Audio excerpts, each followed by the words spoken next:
Hey everybody, today we're going to be making zucchini with garlic yogurt, and although I wouldn't say this is a main dish, it's definitely a great side one and it's super healthy and refreshing. Especially in the summer, it's super hot, so this is a really nice thing you can make and it's super simple. So first you're going to start off with chopping up some zucchinis. Not super fine, but think like potato chip, like pretend you were chopping up potatoes.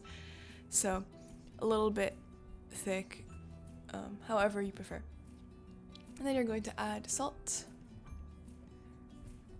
some olive oil, and you're going to mix that a little bit and then completely coat every single zucchini slice in that mixture and place it onto a pan.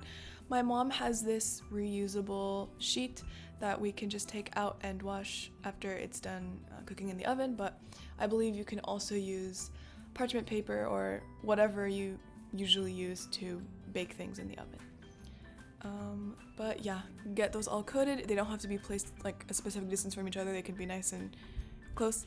And then you're going to stick that in the oven at 300 degrees Fahrenheit, but just keep an eye on it and get it as brown as you want it to be. My mom likes it kind of like, pretty brown, but still a little bit mushy. So, don't burn it to a crisp, but you could do whatever you prefer. So then we'll move on to the yogurt. So you're going to add yogurt, garlic, salt. Literally, that's it. And you're going to mix that around.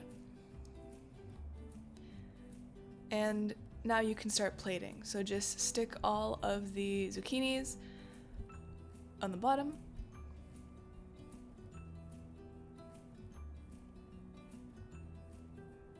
See, like some of them are burnt, some of them are not. So I like that though. It's like the inconsistency keeps it interesting, And then you're going to put the yogurt on top. Also, my mom eats it in a bowl sometimes. And you can obviously keep this refrigerated so it can stay for a while. But that's it. We hope you enjoyed this dish. Let us know if it was super easy making it for you guys too. Happy zucchiniing. Bye!